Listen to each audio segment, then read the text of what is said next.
नमस्कार, दिन भर की बड़ी खबरों में आपका स्वागत है। मैं हूं परवीन शेख। आज इस बुलेटिन में बात होगी भारत जोड़ो यात्रा के समापन समारोह में राहुल के जोरदार भाषण की, बीबीसी की डॉक्यूमेंट्री पर मोदी सरकार के बैन पर सुप्रीम कोर्ट के आदेश की, बात होगी मुश्किलों में फंसे अडानी ग्रुप की, हेट स्पीच पर सुप्रीम कोर्ट के सख्त तेवरों की, साथ ही जानेंगे बीजेपी को लेकर अब क्या कह गए नीतीश कुमार की, पाकिस्तान के पूर्व पीएम इमरान खान का क्या है प्लान, और बुलेटिन के आखिर में बात होगी बजट सत्र से पहले बुलाई गई सर्वदलीय बैठक की। लेकिन तमाम बड़ी खबरों से पहले एक नजर सुर्खियों पर। हाईकोर्ट के सुझाव पर तेलंगाना के राज्यपाल और सरकार के बीच हुआ समझौता। राज्यपाल ने राज्य सरकार के बजट को दी मंजूरी। राज्यपाल के अभिभाषण प्रस्ताव को लेकर था विवाद। कोलकाता हाईकोर्ट से पश्चिम बंगाल की सीएम ममता बनर्जी को बड़ी राहत। राष्ट्रपति के खिलाफ राज्य सरकार में मंत्री अखिल गिरी की विवादित टिप्पणी मामले से ममता बनर्जी का नाम हटाया। हॉकी विश्व कप में खराब प्रदर्शन के बाद टीम के कोच ग्राहम रीड ने दिया इस्तीफा। विश्व कप के क्वार्टर फाइनल में भी नहीं पहुंच पाई टीम इंडिया। शेयर बाजार में तेजी, 170 अंकों की तेजी के साथ 59,500 अंक पर बंद हुआ सेंसेक्स। 45 अंकों की तेजी के साथ 17,649 अंक पर बंद हुआ निफ्टी। ये तो थी सुर्खियां और अब बात आज की सबसे बड़ी खबर की। 5 महीनों में राहुल गांधी ने 12 राज्य और 2 केंद्र शासित प्रदेश की पदयात्रा करते हुए श्रीनगर में 4080 किलोमीटर का सफर तय किया।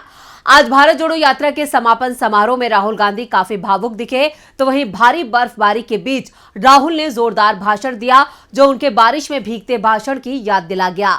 तो आज समापन समारोह में क्या बोले राहुल गांधी, देखते हैं ये रिपोर्ट। अपनी भारत जोड़ो यात्रा को लेकर महीनों से चर्चा में बने राहुल गांधी का श्रीनगर में एक बार फिर अलग अंदाज देखने को मिला। राहुल गांधी ने भारी बर्फबारी के बीच न सिर्फ शानदार भाषण दिया, बल्कि सत्ता पक्ष को भी जमकर कोसा। आज यात्रा के समापन के मौके पर श्रीनगर के शेरे कश्मीर क्रिकेट स्टेडियम में रैली को संबोधित करते हुए राहुल ने कहा, मैंने सोचा जो मुझसे नफरत करते हैं उन्हें एक मौका दूं कि मेरी सफेद शर्ट का रंग बदल दें, लाल कर दें। मेरे परिवार ने, गांधी जी ने मुझे सिखाया है कि अगर जीना है तो डरे बिना जीना है, नहीं तो जीना नहीं है। राहुल गांधी यही नहीं रुके, उन्होंने आगे कहा, देखिए शायद डराने के लिए कि देखिए अगर आप पैदल चलेंगे तो आपके ऊपर ग्रेनेड फेंका जाएगा। तो मैंने सोचा, नहीं सुनिए, मैंने सोचा कि ऐसे करते हैं, मैं अपने घर वापस जा रहा हूं। आज अपनी रैली में राहुल ने सत्ता पक्ष पर हमला करते हुए कहा कि जैसे मोदी जी हैं, अमित शाह जी हैं, संघ के लोग हैं, ये लोग डरते हैं। यहाँ पर हम 4 दिन पैदल चले, गारंटी देता हूं कि भाजपा के कोई नेता ऐसे नहीं चल सकते। इसलिए नहीं कि जम्मू कश्मीर के लोग उन्हें चलने नहीं देंगे, इसलिए क्योंकि वो डरते हैं। भारत जोड़ो यात्रा के समापन में कांग्रेस अध्यक्ष मल्लिकार्जुन खड़गे ने भी बीजेपी और मोदी सरकार को आड़े हाथों लिया। तो वहीं प्रियंका गांधी ने रैली को संबोधित करते हुए कहा कि मौजूदा राजनीति से देश का कोई फायदा नहीं होने वाला है। आज यात्रा के समापन समारोह में कांग्रेस नेतृत्व के अलावा विपक्षी दलों के कई नेता भी शामिल हुए। Dramuk, national conference, PDP, Bhakpa, RSP और आईयूएमएल के नेताओं ने भारत जोड़ो यात्रा के समापन कार्यक्रम में शिरकत की। राहुल के इस भाषण से बीजेपी खेमे में खलबली मच गई है। खलबली तो आज सुप्रीम कोर्ट के एक्शन से भी मच गई है। बीबीसी की 2002 के गुजरात मामले पर पीएम मोदी पर बनी डॉक्यूमेंट्री को लेकर देश में चल रहे राजनीतिक विवाद के बीच अब ये मामला सुप्रीम कोर्ट पहुंच गया है। सुप्रीम कोर्ट में याचिका दायर कर केंद्र सरकार की डॉक्यूमेंट्री को बैन करने के फैसले पर सवाल उठाए गए हैं। सुप्रीम कोर्ट अब इस मामले पर सुनवाई के लिए तैयार हो गया है। 2002 के गुजरात मामले पर बीबीसी की डॉक्यूमेंट्री पर सरकार की तरफ से लगाई गई रोक का मामला सुप्रीम कोर्ट पहुंच चुका है। इसको लेकर दाखिल याचिका में रोक हटाने की मांग की गई है। याचिकाकर्ता वकील मनोहर लाल शर्मा ने सुप्रीम कोर्ट से सुनवाई की गुहार लगाई है। इस पर चीफ जस्टिस DY चंद्रचूड़ ने अगले सोमवार यानी 6 फरवरी को सुनवाई का आदेश दिया है। याचिका में एक संवैधानिक सवाल उठाया गया है। ML शर्मा ने अदालत से यह तय करने के लिए कहा कि संविधान के अनुच्छेद 19(1) और 2 के तहत देश के नागरिकों को 2002 के मामले पर समाचार, तथ्य और रिपोर्ट देखने का अधिकार अधिकार है या नहीं। अपनी याचिका में उन्होंने सूचना एवं प्रसारण मंत्रालय के 21 जनवरी 2023 के बीबीसी डॉक्यूमेंट्री को बैन करने के आदेश को गैर कानूनी, दुर्भावनापूर्ण, मनमाना और असंवैधानिक करार दिया है। साथ ही सुप्रीम कोर्ट से केंद्र के इस फैसले पर रोक लगाने की मांग की है। याचिका में कहा गया है कि क्या केंद्र सरकार प्रेस की आजादी पर अंकुश लगा सकती है, जो संविधान के अनुच्छेद 19(1) और 2 के तहत मौलिक अधिकार है। साथ ही ये भी कहा गया है कि क्या राष्ट्रपति द्वारा भारत के संविधान के अनुच्छेद 352 के तहत आपातकाल घोषित किए बिना केंद्र सरकार द्वारा आपातकालीन प्रावधानों को लागू किया जा सकता है। गौरतलब है कि केंद्र सरकार ने 21 जनवरी को बीबीसी की documentary India the Modi question पर देश भर में बैन लगा दिया था। हालांकि कई शिक्षण संस्थानों में छात्र संगठनों ने डॉक्यूमेंट्री के प्रदर्शन को लेकर हंगामा किया है, जिस पर विवाद पैदा हो गया है। सुप्रीम कोर्ट का इस मामले पर क्या रुख रहता है, इस पर सबकी नजरें हैं। नजरें तो आज अडानी ग्रुप पर भी सबकी हैं। हिंडनबर्ग रिसर्च की रिपोर्ट के बाद से अडानी ग्रुप मुश्किल में है। अडानी ग्रुप की ओर से हिंडनबर्ग के आरोपों पर सफाई भी दी गई, लेकिन इस सफाई पर हिंडनबर्ग ने भी पलटवार किया है। इस बीच सभी की नजरें शेयर बाजार पर थीं, जहां आज भी अडानी की कंपनियों को झटके लगे हैं। अडानी ग्रुप के चेयरमैन गौतम अडानी मुश्किल में हैं और मुश्किल में है उनका औद्योगिक साम्राज्य। सोमवार को भी अडानी को 10 अरब डॉलर का नुकसान हुआ। दुनिया भर के दौलतमंदों में अडानी आज एक स्थान और नीचे खिसककर 8वें नंबर पर आ गए। हफ्ते भर पहले अडानी तीसरे नंबर पर थे, लेकिन हिंडनबर्ग की रिपोर्ट आने के बाद से उन्हें जबरदस्त नुकसान हो रहा है। हिंडनबर्ग की रिपोर्ट पर अडानी ग्रुप की ओर से 413 पेज की सफाई भी जारी की गई और दावा किया गया कि ये रिपोर्ट भारत की तरक्की को रोकने की साजिश है। अडानी ग्रुप की प्रतिक्रिया पर हिंडनबर्ग रिसर्च ने कहा कि भारत एक जीवंत लोकतंत्र और उभरती हुई महाशक्ति है। अडानी ग्रुप भारत के भविष्य को रोक रहा है, राष्ट्रवाद की आड़ में अपनी धोखाधड़ी को छिपाने की कोशिश कर रहा है। इस बीच आज भी शेयर बाजार में अडानी ग्रुप की कंपनियों में लोअर सर्किट लगा। Adani green, Adani total gas के शेयर 20% लुढ़क गए। ग्रुप की दूसरी कंपनी अडानी पावर 5%, ट्रांसमिशन 15.23% और विल्मर 5% गिरा। एनडीटीवी का शेयर भी 10% से ज्यादा नीचे चला गया है। अडानी ग्रुप की प्रमुख कंपनी अडानी एंटरप्राइजेज शुक्रवार को 20,000 करोड़ का एफपीओ यानी फॉलो ऑन पब्लिक ऑफर लेकर आई है, लेकिन हिंडनबर्ग की रिपोर्ट के कारण ये अब तक काफी कम सब्सक्राइब हुआ है। अडानी को लग रहे झटके के चलते एलआईसी को भी भारी नुकसान हुआ है। एक हफ्ते में एलआईसी को 18,000 करोड़ रुपए का नुकसान हो चुका है। मुश्किल में फंसे अडानी ग्रुप ने देश के कई बैंकों को भी मुश्किलों में डाल दिया है। मुश्किलें तो अब दिल्ली पुलिस की भी बढ़ने वाली हैं। देश में लगातार हेट स्पीच के मामले लगातार सामने आ रहे हैं। कभी विपक्षी दल तो कभी बीजेपी के नेता ऐसा बयान दे जाते हैं जिस पर बवाल मच जाता है। वहीं इस मसले पर आज सुप्रीम कोर्ट में सुनवाई हुई, तो क्या कुछ हुआ सुनवाई के दौरान, देखते हैं इस रिपोर्ट में। नेताओं की जुबान अक्सर फिसल जाती है और वो अपनी सियासत को चमकाने के लिए ऐसे बयान दे जाते हैं जो बवाल की वजह बन जाते हैं।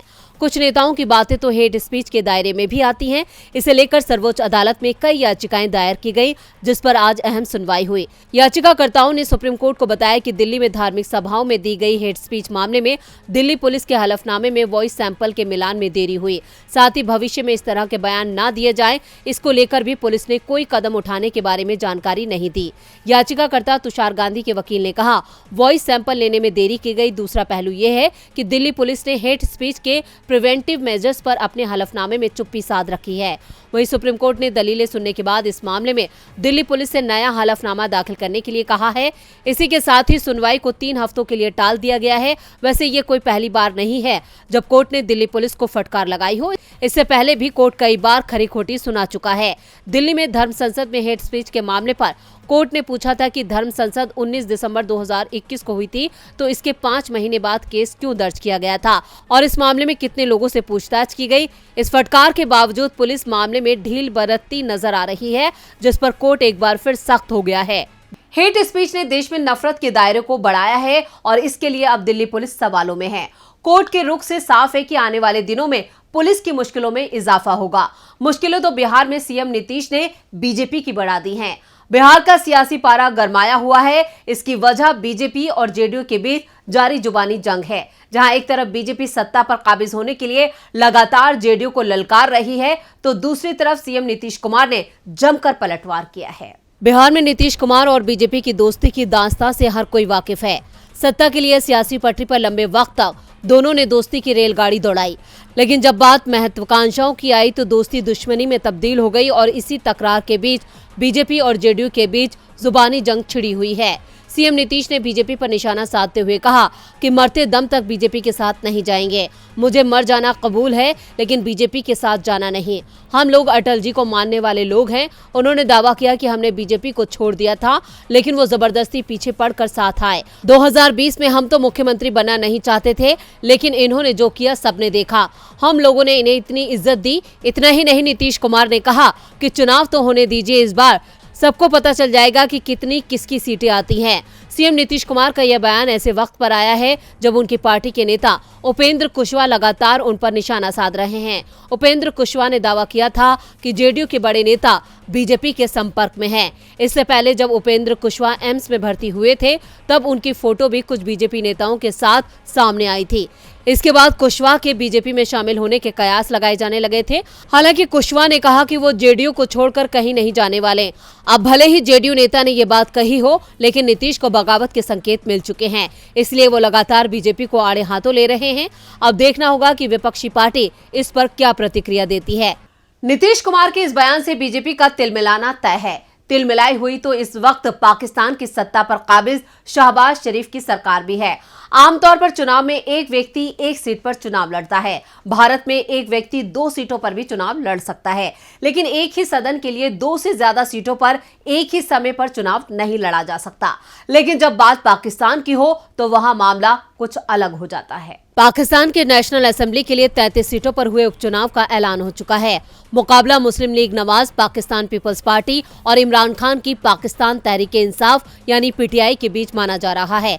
जिन सीटों पर चुनाव हो रहा है, ये वो सीटें हैं जिन पर 2018 में पीटीआई के सांसद चुने गए थे, लेकिन सभी ने पिछले साल के अंत में इस्तीफा दे दिया था। इस्तीफा तो इमरान की पार्टी के 100 से ज्यादा सांसदों ने दिया है, लेकिन नेशनल असेंबली के स्पीकर राजा परवेज अशरफ ने सांसदों के इस्तीफे स्वीकार ही नहीं किए। स्पीकर ने साफ कर दिया कि पहले वो सांसदों से मिलेंगे। अगर सांसदों ने इस्तीफे अपनी मर्जी से दिए हैं तो ही स्वीकार करेंगे, दबाव में दिए हैं तो नहीं स्वीकार करेंगे। पिछले महीने राजा ने 35 सांसदों के इस्तीफे मंजूर कर लिए थे। इन 35 में से 33 सीटों पर पाकिस्तान के चुनाव आयोग ने उपचुनाव का ऐलान किया है। उपचुनाव को लेकर इमरान खान की पार्टी ने साफ कर दिया है कि वो इसमें हिस्सा लेने जा रही है। उपचुनाव में पूर्व पीएम इमरान खान पार्टी का चेहरा होंगे। उनके नाम काम पर पार्टी वोट मांगेगी और इमरान के लिए ही वोट मांगे जाएंगे, क्योंकि सभी सीटों पर इमरान खान ही उम्मीदवार होंगे। जहां पीटीआई ने सभी 33 सीटों पर इमरान खान के चुनाव लड़ने का ऐलान कर दिया है। यानी अगर इमरान खान सभी सीटों पर जीत जाते हैं तो 32 सीटों पर फिर उपचुनाव कराने की नौबत आ जाएगी, क्योंकि कोई भी व्यक्ति एक ही सीट का प्रतिनिधित्व कर सकता है।